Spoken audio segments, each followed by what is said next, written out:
حضرت ابن عمر رضی اللہ تعالیٰ عنہما سے مروی ہے کہ میں نے نبی اکرم صلی اللہ علیہ وسلم کو یہ واقعہ بیان کرتے سنا کہ پہلی امتوں میں سے 3 افراد سفر پر نکلے۔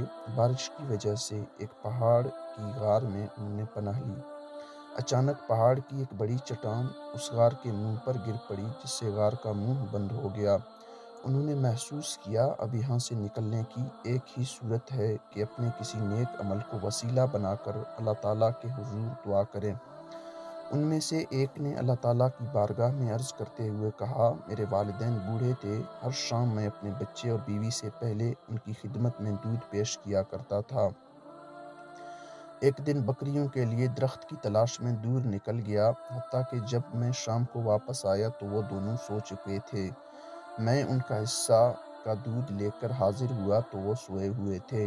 میں دودھ کا برتن ہاتھوں میں لیے ان کی بیداری کے انتظار میں کھڑا رہا، حتیٰ کہ وہ اپنے وقت پر بیدار ہوئے اور انہوں نے دودھ پیا۔ اے اللہ، اگر وہ عمل صرف تیری رضا کے لیے تھا تو اس چٹان کو ہمارے رستے سے دور فرما۔ تو اس کے بعد وہ چٹان اتنی ہٹی کہ وہ وہاں سے نکل نہ سکتے تھے۔ پھر دوسرے نے عرض کیا، اے اللہ، میری ایک چچا زاد بہن تھی جس سے میں محبت کرتا تھا۔ میں نے اس سے اس کے نفس کا مطالبہ کیا تو اس نے انکار کر دیا، حتیٰ کہ ایک سال وہ قحط میں مبتلا ہوئی تو میں نے اس سے 120 دینار اس شرط پر دیے کہ تو میرے ساتھ خلوت کرے گی، تو وہ مان گئی۔ جب مجھے اس پر قدرت حاصل ہو گئی تو اس نے مجھے کہا کہ اللہ کا خوف کر، نکاح کے بغیر یہ عمل ہرگز جائز نہیں۔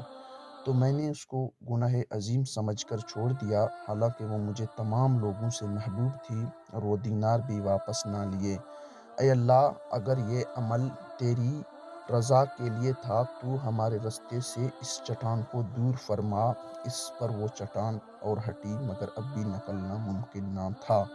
حضور علیہ السلام نے فرمایا، پھر تیسرے شخص نے عرض کیا، اے اللہ، میں نے ایک دفعہ بہت سے مزدوروں سے کام لیا، تمام کو ان کی مزدوری ادا کر دی، مگر ایک شخص اپنی مزدوری لیتے بغیر چلا گیا۔ اس کی مزدوری خوب بڑھی، یہاں تک کہ مال کثیر جمع ہو گیا۔ کافی دیر کے بعد وہ شخص میرے پاس آیا اور کہنے لگا، میری مزدوری مجھے دو۔ میں نے کہا، یہ جو اونٹ، گائے، بکریاں اور غلام دیکھ رہا ہے، یہ سب تیری مزدوری ہے۔ تو اس نے کہا، اے اللہ کے بندے، میرے ساتھ مذاق نہ کر۔ میں نے کہا، میں مذاق نہیں کر رہا۔ تو اس نے تمام پر قبضہ کر لیا اور لے گیا۔ اے اللہ، یہ عمل تیری خوشنودی کے لیے ہی تھا تو اس نے چٹان کو دور فرما دے۔ پس وہ چٹان ہٹ گئی اور انہوں نے نکل کر سفر شروع کر دیا۔